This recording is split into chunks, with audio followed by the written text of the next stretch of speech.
And welcome to another year of Q&A. I'm Tony Jones, and answering your questions tonight, comedian Akmal Saleh, the head of the Australian Council of Social Services, Cassandra Goldie, Minister for Agriculture, Barnaby Joyce, Deputy Opposition Leader Tanya Plibersek, author and columnist for The Australian Nick Cater, and award-winning journalist Ray Martin. Please welcome our panel.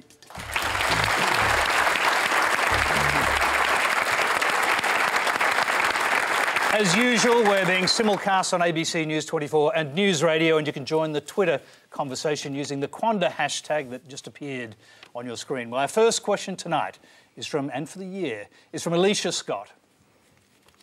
Last week, Prime Minister Tony Abbott attacked the ABC, arguing that the national broadcaster takes everyone's side but Australia's, and journalists should give the Navy the benefit of the doubt in regards to ABC's coverage of allegations that Navy personnel inflicted bodily harm on asylum seekers. Are Abbott's claims of bias in the media justified, or does the Prime Minister need to be reminded that, as Liberal MP Craig Laundy paraphrased, there are many great things about living in a democracy. One is the luxury of free speech. Barnaby Joyce, let's start with you. Well, I suppose it's come to pass that the allegations that were made were precisely that, allegations, and unfounded. And therefore, you have to be a little bit careful about what you say. I've really got no problems with the ABC. I grew up with it. I grew up with it being the first piece of news we listened to, and then we argued about it all day. The commentary was, to be honest, generally more towards the left-hand side, but we accepted that, and people were smart enough to put the filters on it and say, well, Tony Jones would say that, wouldn't he? You know? I'm just pausing for a moment to let you contemplate whether that was a sensible thing to say. Well, it's the way that, as long as the material is correct in what you're being presented with, there is an acceptance by most people that it is generally more to the left. And just like you would accept that Alan Jones is generally more to the right, like a lot. So you don't believe that the ABC's on everybody's side but Australia's, which is what the Prime Minister said? Well, people can put it any way they wish, and I think that the ABC does a good job. That's the way the Prime Minister put it, so I'm just asking whether you agree with him or not. I'll use the Bill Shorten defence. I don't know what he said, but I agree with it, you know. But no, I think that the ABC does a very good job. It's a staple in our house. It's a staple, especially in regional areas. We wake up with it. It is an area where we look to for the crucial facts that make up the news. And we generally believe it's a good product, but we accept that a lot of the times the natural inclination of where it is going is more to the left, and I can handle that. Well, let me go to my left and hear from Tanya Plibersek. Well, on the question, if you can. Yeah, OK. I don't think the ABC has a left-wing bias. I think it provides a very valuable service to Australians. Well, if I was unhappy about every time I read a newspaper and there was a story in it I didn't like, you know, I wouldn't spend much time being happy. I think what the Prime Minister has done is confused his own interest with the national interest, and it's one of the most important and fundamental features of a democracy, that journalists are allowed to criticise the government. I think it's very important that in this case you make clear that there was an allegation, not that it was a substantiated allegation. I think it's important to be accurate for sure. But this is just being used by Tony Abbott as an excuse to attack the ABC. He said before the election that there'd be no cuts to the ABC, and now they're proposing a $226 million cut to the Australian network. He said that there'd be no political interference, and we've got this commission now of cost cutting that'll go through the ABC and SBS, and it looks like the National Indigenous Television Service as well, and hold the axe over the heads of these organisations and the people who work for them. I think that it is inevitable that journalists will begin to self-censor when threats like that are made to the broadcasters that they work for, and that's a really serious thing for our democracy. you really see the value of the ABC every day, but particularly at emergency times as well. I think Barnaby's right. Country people really rely on the ABC, not just for their news and current affairs, drama and comedy, but, you know, when there's a bushfire or a flood or some natural disaster, that's the time that you really hear people's affection for the ABC. So I'm worried. I'm worried about the future of the ABC with this cost-cutting exercise, and I'm certainly worried about the future of Australia Network. I think that when you talk about the cost-cutting exercise, even my department has to find cuts by reason of the way you left our nation. So I tell you what, I don't mean to interrupt you there, except to say this. We will come to that question before. Let's hear from the rest of the panel. See, I don't think it's about being unpatriotic or even biased. I really think his trouble is that he doesn't like to be, made accountable or to be scrutinised. He hasn't been used to that. And if he is, if a man has morals and ethics and believes in balanced reporting in the media, then he should protest when that bias support, is in favour of him as well, if that's his belief, if that's his value. And I didn't see him, or I didn't hear him made any complaints during the elections when Rupert Murdoch turned these newspapers into the most grotesque form of propaganda that even, North Korea would be put to shame. I'm just going to interrupt the flow just for a moment because we actually had a question on that topic. It's from Philippa Noakes. We'll get to that question and then we'll hear from the rest of the panel. Is it an untenable position for the Coalition to criticise the perceived bias of the ABC while accepting the benefits of the apparent bias in the News Limited papers? OK, Nick Cato, let's start with you on that. I think the ABC... You can reflect on the other issues as well. Yeah, indeed. Well, to go back to that first issue, I mean, the real problem here and the real answer to Alicia's question, I think the real problem for the ABC on this was a question of accuracy. It was a question of editorial judgment. It was a question of getting the facts right, because if you get the facts right, then you're not open to the kind of criticism they suffered. On this question of bias, well, I mean, there is a widespread perception that the ABC leans to the left. There's no doubt about that. I mean, there was a poll in yesterday's Fairfax newspapers which said that 32% of people thought that the ABC favoured Labor. Now, that's obviously a matter of subjective opinion. But I think that the ABC but does... 85% said that it provided a valuable service in the same poll, right? Well, indeed, but a lot of those people don't actually watch or listen to it. If you look at the reach figures in the ABC's annual report... They would think it provides a valuable service if they voted Labor. But that's 85%, Barnaby. That's 85% of people, unfortunately, don't vote Labor. And 95%... We're getting into statistics. 85% of Fairfax readers do. If you can avoid statistics, avoid statistics. We'll get into a statistic war. Yeah. No, look, the point is... Otherwise, you might have to bring up your readership. Nick can avoid facts altogether. That's a little unfair. If we want to turn this into war, we can, by the way. No, the point is the national broadcaster has a special responsibility. It needs to be reliable. It needs to be accurate. I worked for the BBC, and it's where I started my career, and I noted when Princess Diana died, the BBC was the last with the news. And I think that's right for a public broadcaster. We don't expect you to be the first, but we expect you to be right. So there's a special problem for the ABC when it gets things as badly wrong as it did last week. Yeah, Ray Martin, I mean, we will come back to some of the issues raised by, well, particularly the second question in a moment. But just to go back to the first issue and what Nick is saying there, just before we came on air, the Media Watch program delivered a verdict on the allegations of the Navy deliberately burning the hands of asylum seekers. They said the ABC should have been more cautious, that it got it wrong. The ABC needs to admit that and find out how it got it wrong. Yeah, I think that's a fair call. But the program also said that Channel 7 reported it and the Fairfax papers reported somewhat similar. The ABC weren't the first to use this word torture, which suddenly was hung around their neck. It's funny to hear about the left-wing thing, Barnaby. I wonder what Bob Hawke would think about Richard Carlton's interview. And I wonder what Bob Hawke would think about the ABC in Bob Hawke's period of time. He's not exactly a right-winger.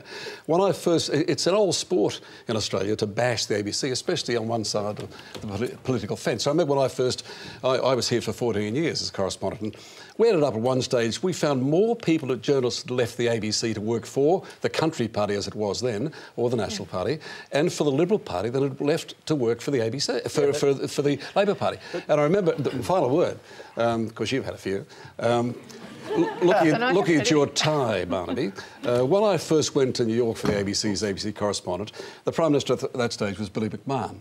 And I had a red tie, and he said to me at the press conference, that'd be right, the ABC.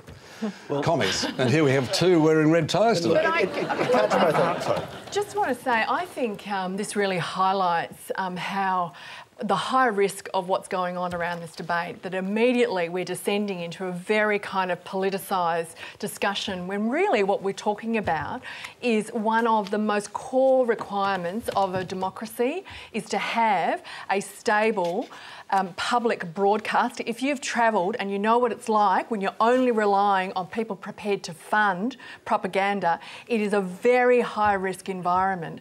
And so I agree the ABC has a special responsibility, but it has a special responsibility to make sure that people who are not that powerful get their voices out there and heard. And the number of times where we've tried, and I love the commercials too, don't get me wrong, but it is always harder to get those kinds of stories out into the commercial media because they're only able to focus on the bottom line and what the ratings say, whereas the ABC does have a very clear responsibility to make sure that it has balanced reporting and that it does make sure that both sides of a picture are heard. Now, if in this particular case, whatever the judgment is of those that are expert in terms of non-biased reporting by the journalists, so be it, but it is not a unique situation right across media and we need to name it and not allow that to become a way of trying to be perceived as intimidating the ABC from just factual reporting. If it's not the ABC that's being intimidated, then the last government, the Labor government, were actually considering bringing in censorship laws because they were so adamantly opposed to the Murdoch media, saying that it was outrageous. And now, you know, well, that's your view. Can I just come in and we'll address the question asked by the second questioner there about the Murdoch media and perceived bias on their part. There's a large degree of self-interest in News Limited, you'd have to say, because they are, in fact, running a campaign to win back the tender, as Tanya Plibersek mentioned this earlier, for the Australian network, $225 million over 10 years, $25 million a year. That you would have to say gives the News Limited argument some other agenda, does it not? Well, they would say the same about the ABC. The ABC has an agenda to keep it. I mean, I think these things are in the eye of the beholder. The Labor Party doesn't like Murdoch, says they should have been censored. They call it the hate media, or the Greens call it the hate media. And now there's when people say, oh, well, we believe that the ABC, maybe it's intuitively trying to counterbalance other opinions that are out there. They say they have more of a leaning towards the left. I'd say that both of those statements, one leans to the right, one leans to the left, are correct. And from that, you get a balanced opinion. People are adults. They can observe both and make their own mind up. So does the government, to get to the point, does the government have an agenda about the Australian network and that $225 million? No, I don't. No, it doesn't. And I haven't been part of any discussions or contributed to any discussions where I would enter into the commercial ramifications of that contract. But it doesn't mean it can't be up for discussion. It doesn't mean people are precluded from ever mentioning it. Everything that's in where we are at the moment, and going back to the costs, every department has to find savings. But you can find savings without losing jobs or shutting down buildings. But why did Tony Abbott promise that there would be no cuts to the ABC? Because you told us, you didn't tell us we're going towards $667 billion in debt. It's simply not true, Barnaby. You know that the Charter of Budget Honesty released all of the numbers before the election. The budget out the window, and you have left our nation in a dire position. It's absolutely which nonsense. We are trying to, and you should not make promises you cannot keep. Well, you should have actually kept the books in some sort of a shape. I mean, you took us to the most ridiculous financial position. So are you arguing that that nothing is safe, that no promises are in fact real promises because of the new budget?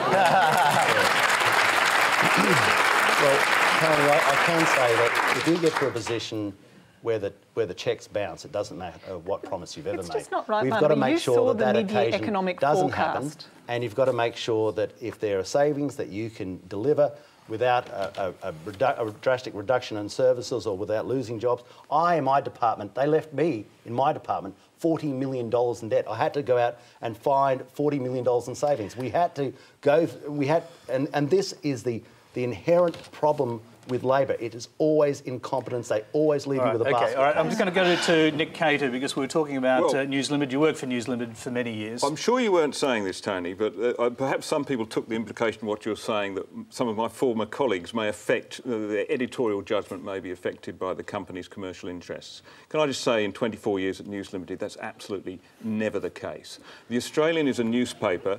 The Australian is a newspaper which takes the public It's interest. just that issue of the contract seems to weave its way into every editorial about the ABC. So, I mean, you can make some assumptions. The Australian is a newspaper which holds public institutions to account. We're there, anything that's funded by the taxpayer, it is right and proper that we examine it. The ABC is in a special position. It's the second largest cultural investment, public cultural investment in the country. It would be odd if we didn't take a hard look at the ABC. So that's exactly why we do it, Tony, and it's nothing at all. I've no idea whether the company are bidding again for the contract. I've no idea whether the contract's even up. That's nothing to do with it. And I'm sorry that it's a pity you had to throw that furphy in again. It's extraordinary, though, Tony, that we've got two examples of the Indonesian president's wife being bugged. And therefore that was un-Australian, unpatriotic. And we have the example of the guys on the boat. Now, it's clear that 6, 7, 8 men on that boat ended up with bad burns. It's quite clear. We don't know because of the secrecy policy how they got them. But we know that that's a fair question as a journalist to ask. Is it unpatriotic to write a story about crooked police officers or police commissioner in the case of Queensland? Is it unpatriotic to write stories about army cadets and naval officers involved in sexual violence? Is it unpatriotic to ask questions about priests or the Salvation Army involved in pedophilia? No, it's not. They're legitimate stories. The way it was done, I think that's the question mark, and tonight's media reporters has questioned that. But was it a legitimate story? Yes, it was, especially while there's a secret policy about what's happening to the boat. I think Scott Morrison has to take some of the blame for being so secretive and non-transparent. That's the reason why it's not, because they don't have access to what's going on. And that's a very dangerous precedent for this country, for someone, a leader, to say, well, we're not going to we're going to tell you, it's as you need to know basis. We're not going to release this information. No, you do have to release it. It's called democracy. No, there's a very good precedent as to... There's a very good precedent as to why this operation has to be kept secretive, is because that under the previous operation, which was the Labor Party one, we had 50,000 people turned up, 800 boats, and 1,100 people lost their lives. So we have all the motivation in the world to try and make sure that we succeed in so-called stopping the boats. And in January, that's precisely what happened. None arrived. Now, for whatever people think, that is bringing about the outcome we want, which is no people losing their lives on the sea, and try to bring down a sense of confidence for the Australian people that, we have some sort of integrity on our borders. Well, so just a quick question, though. To get to the bottom of what actually happened in this case, how those people got burnt hands in the first place, should the video footage filmed by the Navy be reviewed? Well, I'm sure it is, but it's not going to be reviewed publicly. Are you sure it is? I'm sure it is, but it's not going to be reviewed. So you know it has been? It's not going to be reviewed. Have you had a video night with all your friends? Okay. It's not going to be reviewed publicly on television. No doubt if there is material that the Army or the Navy or the people in that operational sector are aware of, they will be looking at it. And I have enough respect for the upper echelons of the Australian Defence Force, with the Australian Defence Force in general, and all those functions of it, that if something has gone wrong, they will pursue it. Tony, just before we move on to obviously a very important discussion around asylum seeker policy, I do think we need to separate out the incidents of criticism and of challenging the ABC about its reporting and the perception of that being linked to funding cuts. We have backed the government's Commission of Audit on the basis that it is a genuine effort to look at the sustainability of spending in Australia long term, both the spending and the revenue side. But I think when we see these examples of all of a sudden we're now talking specifically about cuts to the ABC, or are we? I think we need to have, the public want confidence that we've got good decision making happening here and that it's not a reaction to try and create a perception about attacking the ABC in particular. So the perceptions in the public mind, I think, are really, really important here. We have a process for looking at efficiencies. It's the Commission of Audit. We have some issues about it, but it's an important process and we should stick with that. Kevin Andrews said of the ABC, what goes around comes around. I don't think you could make a clearer threat than that. It's like, nah, nah, nah, nah, nah. OK, we've got another question. We've got another question. We've been attacked by the ABC. So this idea that, you know, it's a certain part of politics or perspectives that gets, you know, brought to account by the ABC is just not accurate. You've been attacked commercial free. I've been attacked by Murdoch. You can have a front page of that. OK, we'll go to our next question, which is still on the same subject. It's from Daniel Carnegie. Thanks, Tony. So Prime Minister Tony Abbott recently criticised the ABC's reporting of the Indonesian spying scandal. He expressed particular concern that the information came from Edward Snowden, whom he deemed a traitor. Considering the damage caused with our relationship with Indonesia, does the panel believe the reporting of this story was truly in our nation's best interests, or should the ABC have let sleeping dogs lie, considering the incident was 6 years old? Ray Martin, let's start with you. No, the ABC should have reported that, as any news organisation, if they had that, should have reported it. It was a very valid story. Governments and politicians lie. We know that. Graham Richardson admitted it. And that's the, you know... But he was lying. Who would have believed the Americans killed people in Vietnam in the village, that My Lai massacre? We didn't believe it any more than we believe Australian Navy personnel do, you know, torture the people on board. That doesn't happen in our society, but it did happen. It did happen. So you have to report. It is, I think it's highly questionable. In fact, I think it's wrong that we should have an operation here that is spying on the President of Indonesia's wife. I think that's wrong. Now, governments try to get away with these things, and especially since 9/11, they try and tell us there's 100 good reasons why they should have security. Well, no, they shouldn't, because then, you know, they could be spying on you or I, the same thing. So, yes, a very good journalistic... I would have done it. If someone dropped it on my lap, I'd have reported it. Nick Cater. Well, Ray's absolutely right. You have to report it. It's a story. The question is, what editorial judgment do you bring to bear on that? Do you report it as a story of a traitor who's stolen secrets from his country and is now holed up in Russia, or do you treat it as the story of a brave whistleblower who's broken important secrets?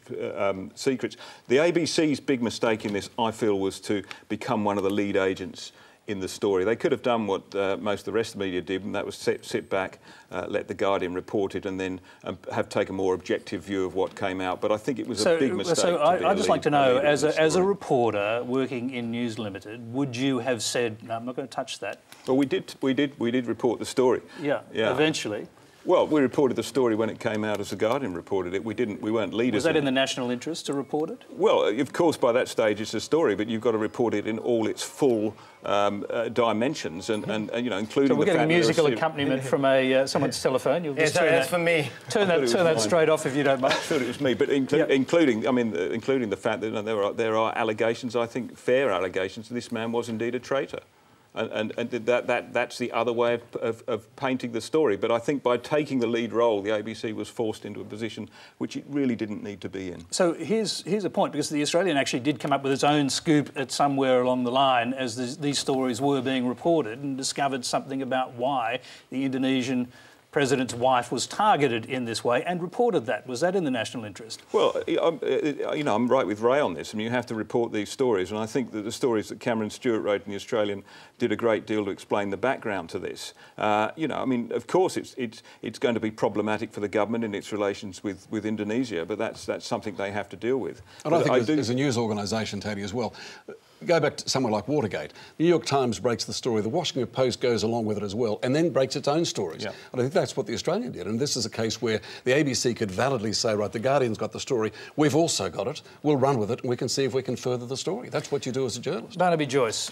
Yeah, I think you've got to be cautious. You've got to decide whether it's slanderous, defamatory, or whether it's going to cause more harm than it warrants. I mean, there has to be a decision, I'm sure editors make it, if you report, just because something is the truth, doesn't necessarily mean it is a story, and just because something is the truth... You're kidding. OK, well, if I found... Or untruth, they're a story, are they?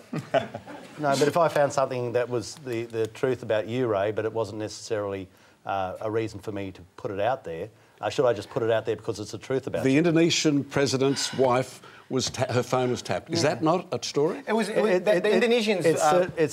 It's the question you have to ask is, yes, it's a story, but is it going to cause major ramifications? And it did. It's caused major ramifications, and they are ongoing ramifications, and those ramifications are hurting our nation. And you've got to ask, is your story worth the damage you're just going to cause? And if you make as a choice and editor that it is, well, it rests on your shoulders. But I don't think that just because it's a story means, therefore, you definitely have to publish it. So do you, just to get to the bottom of that, do you expect self-censorship from the national broadcaster? Is that what's at stake here? I think it's a thing called common sense, and you have to look at something and say, OK, if there is an operational area and it is with one of your near neighbours and it is a practice that I mean, I don't know, I'm not a spook, I don't know how these things work, but I imagine that Indonesia is probably doing exactly the same thing and other countries are doing the same thing. It's spying on Abbott's wife?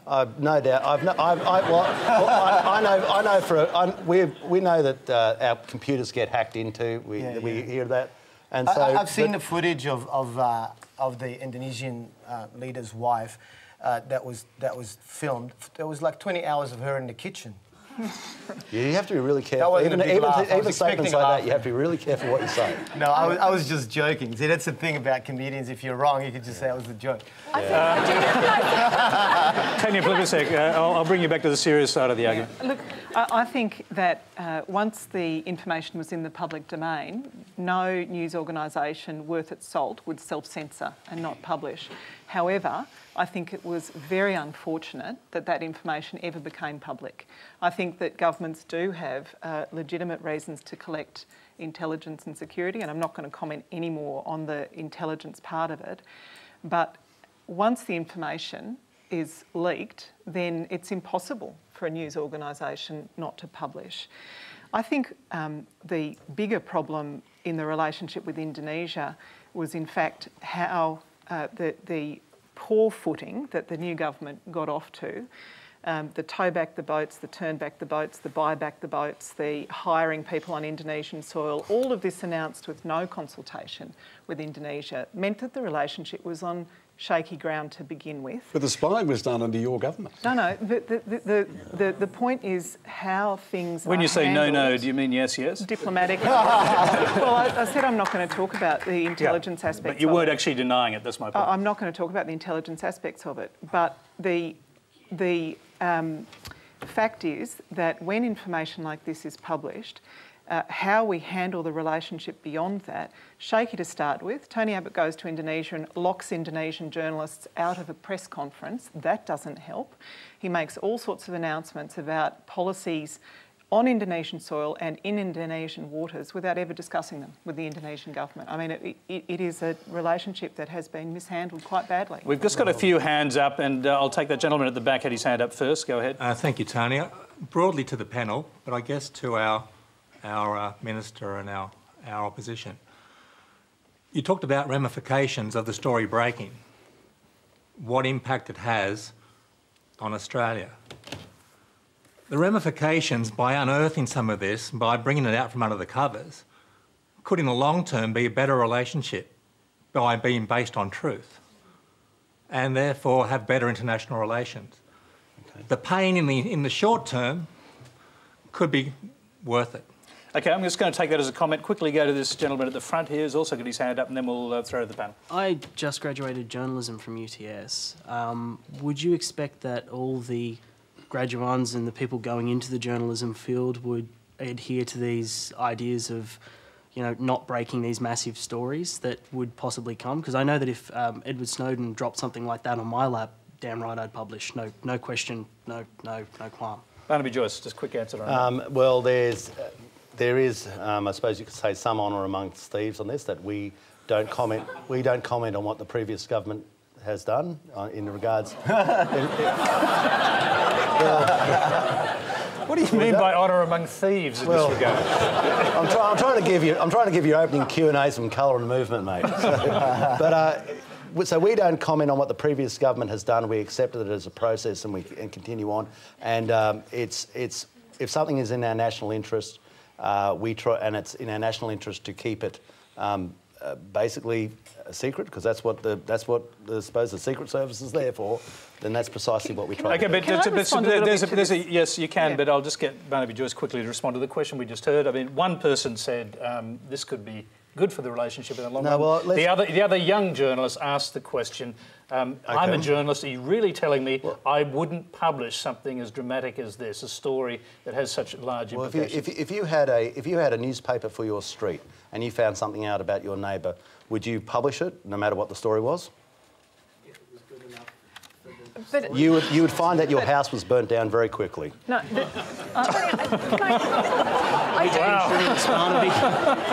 don't know what happens in St George, but where I live. Tanya Plibersek, want to get in? Sorry. I hesitate to jump in to help Barnaby, but I think what he's actually raising is a very important issue, and it's the ethical rules that journalists set for themselves.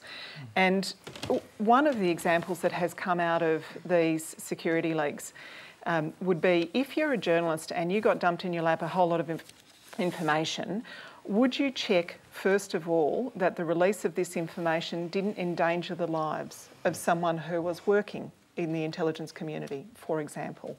I would think that any ethical journalist, that would be a requirement before publishing.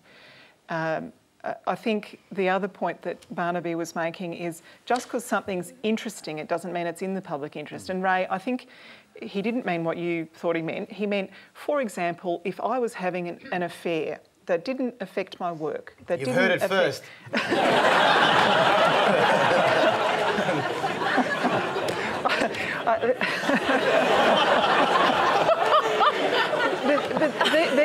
These are the sort of ethical dilemmas that journalists face all the time. There are some things that are interesting but irrelevant, and you need to be able to make those ethical judgments as a working journalist. But let's hear from Ray, because he had a strong opinion on. Well, only in the sense that it's that I've done 50 years of covering politicians, and they always have stories they don't want you to run. They're always stories. They're usually about spy stories, but things like Watergate and the truth of Vietnam, we didn't know because journalists and editors made decisions for the sake of the country. They were the wrong decisions. We get someone like Peter Cosgrove, after he'd been in Vietnam as the chief officer, saying it was wrong. It was a wrong policy. So if you don't keep the politicians honest by every time you can find out where they've actually done wrong, and that was wrong, what they did was wrong. Now, every time you come across that, you should report it. Now, it's OK to say, well, there was no suggestion, by the way, that any lives were in danger in what was reported in the Indonesian story. In that instance, well, but I'm talking about the WikiLeaks thing is a much larger body of information, and the information that Edward Snowden has is a much larger body of information. So I think you do need to have some caution. But hasn't the internet made this argument redundant? I mean, you can bypass newspapers altogether. And isn't a lot of the information that was dumped online? That's a very good point. Of course, we're now in this era of the sort of super dump. In the old days, there was a limit. There was a limit to the number of documents you could pick up off the back of a truck. Now you get this disc. Well, so it does create all new sorts of problems. But I think Tanya is dead right here. I mean, our instinct as journalists is always to publish, but we must always look to the public interest. I think that's a very important thing. But I think, can I just say, I also think that we've had a fresh discussion generated by the new government about freedom of expression, freedom of speech, and I think what we are, I would hope, able to come down to is to say, actually, the ethics of journalism really drive that agenda, and that I've met so many journalists who their ethics are so strong. This is your training about having to make those very difficult calls, but ultimately we have to have confidence that the truth will come out, and it's a journalist's responsibility to do that. And I think that's almost more important now as we move to much more fluidity around what's true and what's not on the net, for us to know that there are some core sources of media that we can rely on, and that if you call the whistle, then at least we need to be listening. I think it's really, really critical. Okay, Cass, all right, just briefly, because we need to move on to other subjects. Nick started this conversation by saying of Edward Snowden, you can say, you know, he's a hero living in exile, or he's a traitor who's, you know, got his just desserts. Or there is this other approach, which is you just report the facts. And I think what's been missing in a lot of our news reporting recently is a straight news report. We read so much commentary disguised as news at the moment that I long for the day when you just read. I know that there'll be a whole lot of postmodernists who say, what are facts anyway?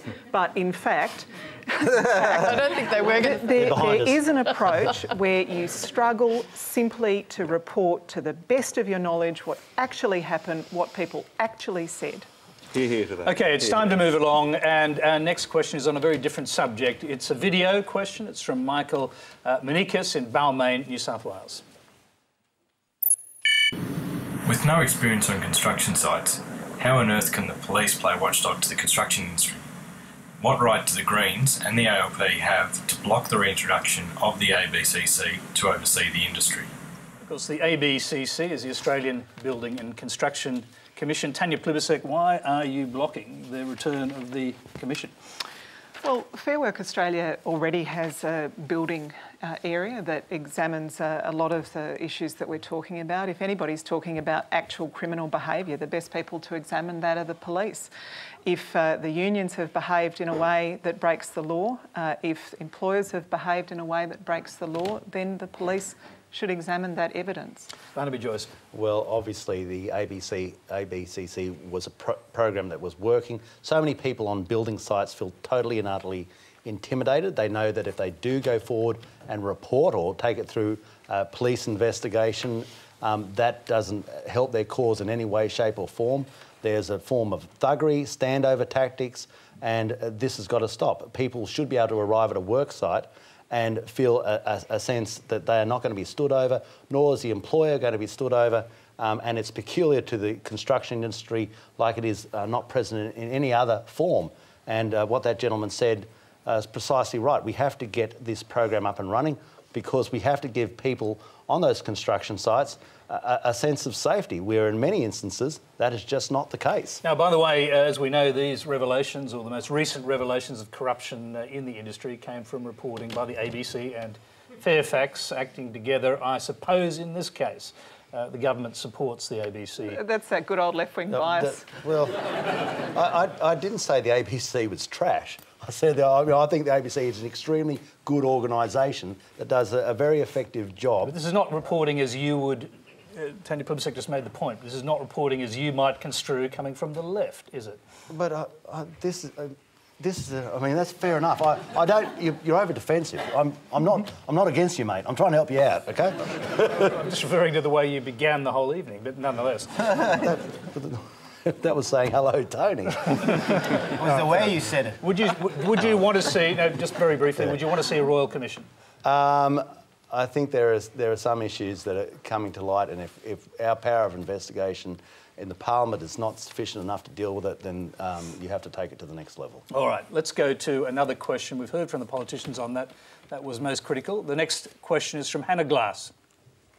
The failed takeover of GrainCorp by the US corporation ADM, or Archer Daniels Midland, was seen as a litmus test for foreign investment in Australia. After deploring foreign ownership and its associated $500 million worth of investment as not in our interests, Barnaby Joyce is now asking the government for a further $7 billion to save the agricultural industry from drought and a decline in foreign trade. Now, how can you justify asking the government for so much taxpayer money when you're simultaneously rejecting the ideas of foreign investment and trade?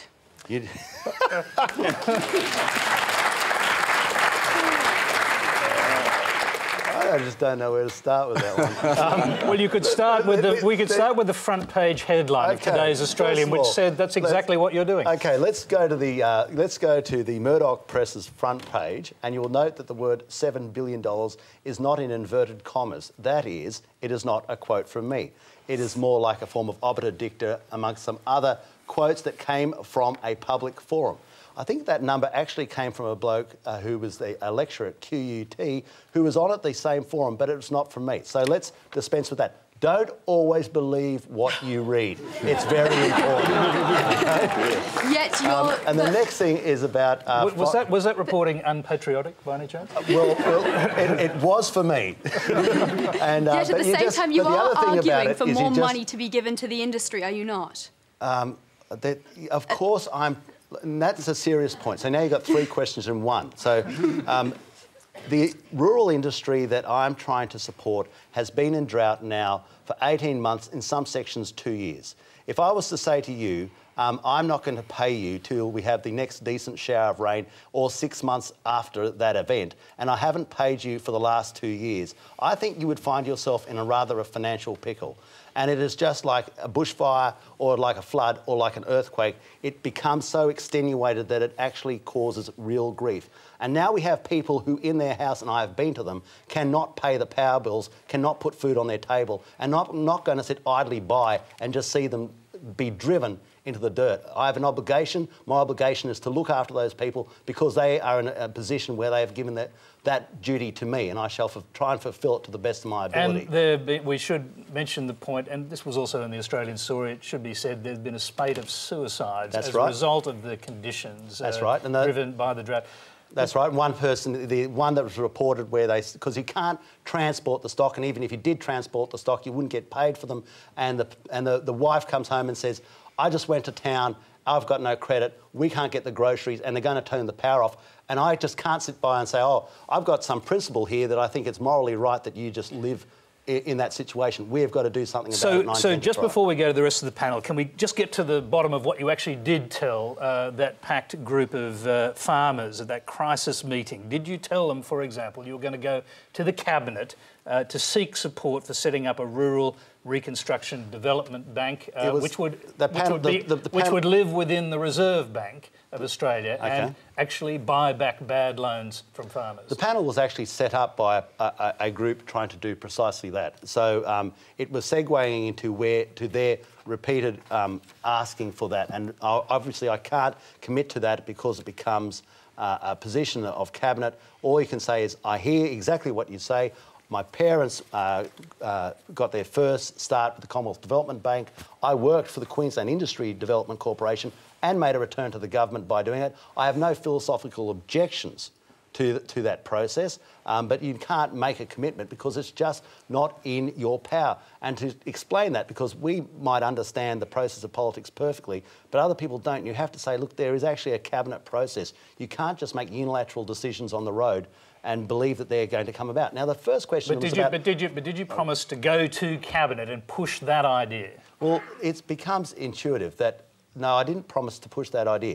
It becomes intuitive that if you are on the road, that you're not just out there on a jolly, that you're obviously collecting information and your intention is to try and progress their cause, which quite obviously is going to happen through Cabinet. And that issue there is more of the Development Bank, is more of a long-term issue that's more applicable to be considered in the white paper, which I'm doing. But what I really want to concentrate is on the here and now, on how we help people here and now and those issues. The other question was about foreign investment. I can just deal with that. Well, but can you come back to that? Because I would like to hear from the other panellists. And Cassandra Goldie, I mean, this is a huge issue in rural Australia. The drought is hitting people. As the head of ACOS, you must feel something about it. I think it's incredibly confronting to sit down with the families who are affected by the change in a very complex environment in terms of trying to run these businesses.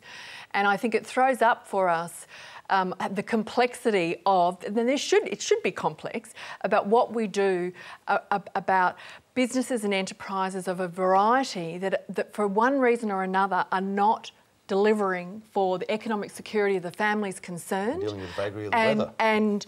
And sometimes it's about the dollar, sometimes it's about weather, sometimes it's about technology, but this is happening around Australia, and our view is that we don't want just a welfare response to this. Absolutely, those families will often need mental health services, counselling. Often family conflict is really high when you're under so much financial pressure, but we actually want investment in proper future planning for those families and communities to really look at the longer term view. So there is some sense of control. This is our criticism of sort of corporate welfare, which just goes straight to the corporation.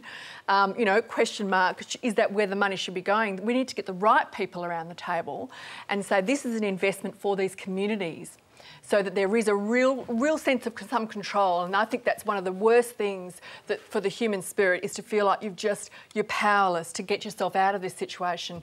So I think we don't do this well. You know, whether you call it structural adjustment or, you know, the Murray-Darling or the manufacturing industries, we haven't grappled with what we need in terms of complex policy to plan for the future, because that's what the families want, and they certainly want it for their children. Akmal, Saleh, here we are sitting in a city talking about a drought in the bush. However, we do have the Minister for Agriculture. I mean, and people are dying, people are going to the wall, people are going bankrupt. In the cities, we don't know about that. In our hearts, we don't know about it well. Yeah, I think there is something happening to the planet as well. We can't forget that, and I think that's been ignored, and it shouldn't be. And it's funny, my wife, we were going to get some solar panels, and my wife said something funny the other day. She said, we want to get that, but Tony Abbott's going to probably privatise the sun. So we've got to do it quickly. So that's the thing. I think we have to really look at alternatives and look at, just think outside the box and see how can we, what's the best alternative? I think maybe go vegetarian is good. I think beef really... Cattle farmers won't thank you for that one. No. We've got a video. I'm going to bring in a video that broadens this a little bit. It's for Barnaby, Joyce, but we'll hear from everyone on this. It's from David McCone in Petersham, New South Wales. If the Nationals are traditionally meant to represent the interests of farmers and primary producers of this land, then how would the closure of SPCO Moana and the loss of 1,000 direct jobs and up to 3,000 indirect jobs and 50% of the region's farmers who are dependent on the plant actually be in their interest? Or is the decision not to invest pure Liberal Party ideology? I'll come back to Barnaby, Joyce, on this. Let's start with Ray Martin. Yeah, no, I couldn't agree more with Barnaby on this. It's just, we were talking earlier before we came on air about it. It is like Ardmona. It is like that SPC canning factory down in the Murray, that if we lose that, it's gone. We don't get it back again. We don't get that industry. If we lose these farms, we don't get them back. And it's no good saying that it's like General Motors or that it's like Ford. It isn't. And it's a non-partisan issue. It's one of those issues that Australia can't afford with all the welfare required and all the help that's required there. But it's one of those things. Now, what troubles me, though, Barnaby, is that I know how strongly you pushed the SPC issue for $25 million through Cabinet, and you lost that one. Why is it different when it comes to farmers as against those 1,000 workers and the 3,000 ancillary people down on the Murray? Why is it different for those who worked for General Motors or those who work for Ford? Well, since Ray's turned back into a journalist asking questions again, I should throw that to you, Barnaby, Joyce, and then we'll hear from the others. Well, the big difference, I suppose, is that I hope SPCO Moana stays open. No decision has been made to close it. That decision is still pending, and I don't want to provoke the situation in any way, shape or form that would bring about the decision other than I hope it stays open. You did fight hard, however, for that assistance to be given directly, didn't you? Now, the issue is that called SPC Moana is part of Coca-Cola Amatil. They're worth about between $6 to $7 billion as an Australian company. Their profit in the last 2 years is around about $500 million a year. They have an abundance of their own money, but they ask the taxpayer to borrow further money from China or the Middle East when they have their own money, and that is the difficult situation that people say, well, if they've got their own, why don't they use their own? Why do they borrow it from us? A lot of multinationals in farms as well in Australia. And the vast difference between that and the people in the drought is they are mum, dad and the kids and they have tried their very best over a number of years in some instances to deal with the privations of drought. They're dealing with the vagary of the weather. They're not dealing with a regular form of income that they can just rely that on Friday the cheque will turn up in the mail for wages or salaries, or there'll always be a decided return by the commerce of people buying stuff from the shop. These people are really living on the opportunity and hope that money turns up, and they do it because they believe it's a good and decent occupation to be in. Just to bring you that video question, though, I mean, are you saying you weren't disappointed by the cabinet decision on SPC? I can't. I quite obviously cannot say, my position, and start determining, break the seal of cabinet. I'll just tell I want SPCO Moana to remain open, and no decision has yet been made to close it, and I hope that's the case. Let's hear from Tanya Plibersek and then Nick. Well, I think everyone has acknowledged that the drought and the effect on those farming families is serious, and that we should support the farming families and farming communities that are affected.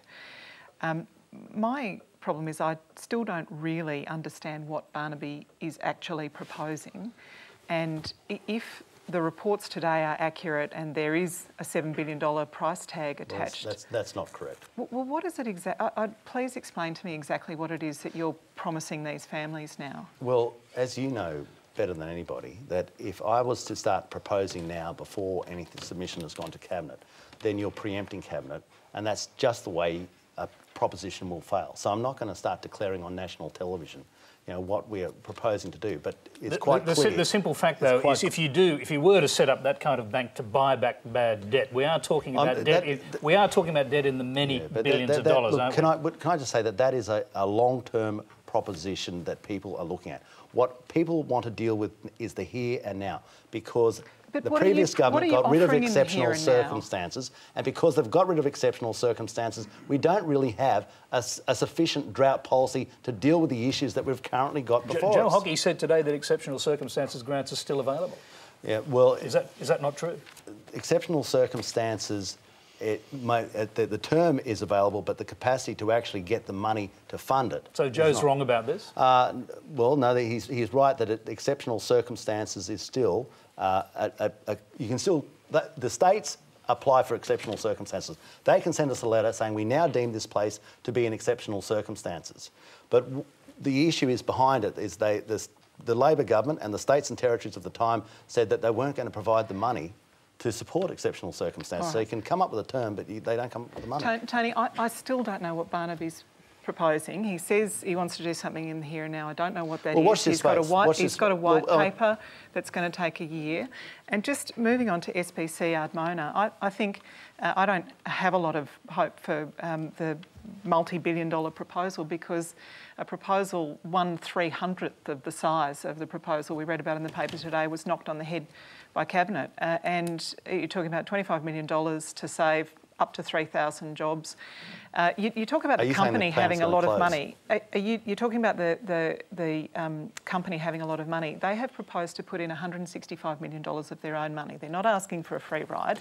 They're asking for some help at a time when the Australian dollar is very high, when we know that there are growing markets in Asia that will need our food supplies in the future that we can tap into now. They're asking for some readjustment. And what you're talking about, if this place does close, is about $18 million a year in lost tax revenues to state and federal governments for a start, let alone the human dislocation and misery that goes with that. I'm just going to interrupt because there have been several people patiently with their hands up. Just go to that gentleman in the front first, and then our first questioner had a hand up as well. Go ahead. Thank you. Look, it strikes me that the issue is not the drought, but the debt.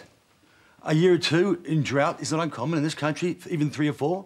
Why should these predatory debt organisations called banks, who can lend money that they invent at exponential rates of interest and suck up all our wealth, farmers, mortgage payers, everyone, why instead of debt, the government debt, 600 billion, whatever, why is there this debt? Why isn't there a treasury issuing credits, money, without any interest attached. Usurious debt is getting the whole country down a tube, especially the rural sector. OK, I'll just quickly go to Barnaby Joyce on that. This seems to be the gravamen of the argument made at that meeting that you were at, which is the debt is killing us. And you seem to have promised to try and deal with that. Well, in my first job as the agricultural minister, so I took a drought package through Cabinet, and for which there was a reallocation of $420 million of the farm finance package at 4.5% interest to try and assist precisely with this drought, as well as finding $10 million to put in bores. So we actually were on the front foot. We then just hoped and prayed it would rain during the summer. We're getting towards the end of summer. It hasn't rained. We've now got to take the next step and come forward with something to further assist. And the reason that you go on these tours of the country is to find out what they want, not what you want or what you think they want, but to find out what they want. Okay. And the question about the provision of money, we have to borrow all the money, no matter because we have to. Well, because we don't have it. Because they spent it all. All right, OK. I'm Treasury, you can print it. We're almost out of time. We've got time for one last quick question. I'm sorry to say we're nearly out of time on our first program back. The last question comes from Nick Chapman. On a completely different topic, is being a great Australian any different to being a great citizen of any other country in the world?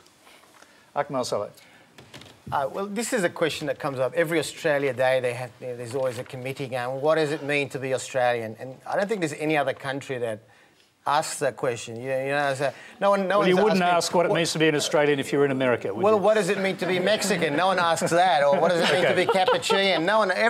And the thing is, this is a unique country because this is the only country in world history, as far as I know, that started off as a prison. It was a prison, and then it evolved into a country by accident. And they're not. No one's really sure. We've gone through many stages of white Australia policy, and now it's like we don't really sure. But all I can say is, the whole idea of Australian values, like the mateship and the fair go, and it's not really clear who these values apply to. Is it a fair go for Australian citizens? Or is it a fair go for Anglo-Australians? Because unless these values extend to all of humanity, then they're not really values at all. It's a form of tribalism. And I think what's happening to the asylum seekers at the moment and the fact that most of us are not outraged by what's going on is really sad. Nick Cater, the question was,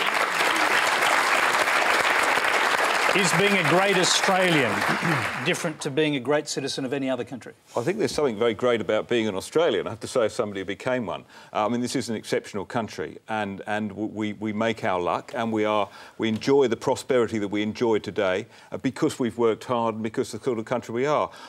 On the question, though, I think this is interesting. Is there a difference between being an Australian of the Year and being, the #1 citizen of any other country? And I think there's probably not. I don't see any reason why we couldn't call it Citizen of the Year, and it would mean the same thing, and it would have exactly the same things involved, which is, generosity of spirit, bravery, courage, inventiveness, whatever it is. But those are universal qualities. Ray Martin. Yeah, no, I spend half my life in other places of the world, and I come back here every time and I think, wow, do we really realise how lucky we are? And I know that's a cliche about lucky country, but it troubles me that we vilify boat people. It troubles me that we haven't sorted out the Aboriginal problem, which is still this festering sore. And I was in Perth just last week for a wedding, and there was a little boy. I stopped at the lights, and a little boy about 8 crossed the road, and he had a skateboard, and he had blonde hair and a pair of shorts, and he was just waiting for the lights to change. And he jumped the other side, and he just rode the skateboard down the footpath and down to his home, I presume. And then I went on with my wife down to Margaret River, and there were 30 young men and women surfing up there. And I thought,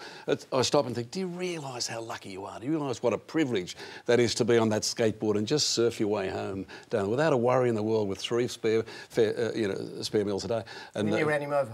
And that's skateboard. That's what being an Australian is, and I don't know whether we bicker over these little things. Like, we shouldn't even argue about this Barnaby. We should be sorting out the farm problem, because we are very rich and we are very generous and we're capable to look after these people. That's what being an Australian is. Tanya Plibersek.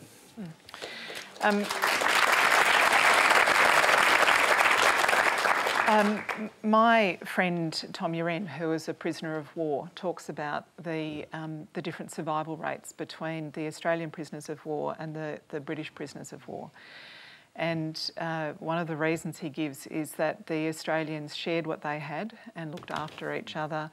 They didn't revert to the hierarchical structures that the British officers and enlisted men stuck to in the prisoners of war camp. And I always think, and he talks about Weary Dunlop's influence on Australians working in that way, cooperatively together, looking after each other, the strong looking after the weak, the sick looking after the healthy looking after the sick. And if I wanted to point to one value that I think of as not uniquely Australian but intrinsically Australian and so precious, it is that attachment to egalitarianism. Sandra Goldie? Yeah, I mean, look, I think that's how we would like to see ourselves. But I think we're at a bit of a crossroads, may I say, in whether or not we are prepared to practice what we espouse we have. We are, on some measures, the wealthiest country in the world now. We are. I mean, that's why we're lucky. Mm-hmm. We've got a lot of richness in this country, which is financial, and yet we seem unable to bring ourselves, instead of criticising people who can't get paid work and saying you just got to work harder and you've got to work for free, to say you can't live on $35 a day, and we as a country are not going to expect you to do that. We need to lift the unemployment payment after 2 decades. We've been asking for that unemployment rate. It's the lowest in the OECD. So we have to, I think, grapple with this incoherence. My concern is if we continue to just talk about Australian values, it does have this whistle about the other in our country, and I think our job as people in public debates is to bring us together, not highlight what we perceive as divisions amongst us. And I must say, we haven't talked about alcohol tonight, but I am concerned that one of these things that when we talk about mateship, it kind of wraps a bit of booze around it.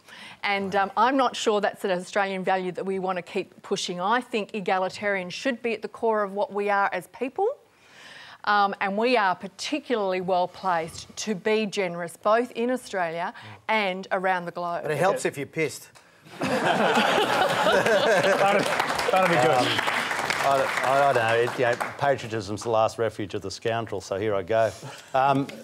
The best way to see when you fly. You never said that to the Prime Minister, I suppose. When you fly into Sydney, and it's one of the only cities I know in the world where everybody's staring out the window, going, "Look at this joint! Like, this is incredible."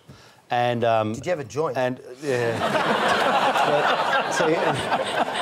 This is remarkable. He didn't inhale. And then the issue, like, well, I've been bugging you. Just don't shut up. And then you come down here tonight, and I go to the Malaysian curry house. I meet some bloke called Pete, and Pete's from Malaysia, and he wants his photo. And we have a yak, and he calls me Barney, and I call him Pete. You don't need a bodyguard. And I wander down here, and when I'm finished here, I go have a few sherbets with my mad lefty mates at the ABC. It's a great country. I'm afraid. I'm sorry. Thank you very much. That is all we have time for tonight. Please thank our panel: Akmal, Saleh, Cassandra, Goldie, Barnaby, Joyce, Tanya, Plibersek, Nick Cater, and Ray Martin.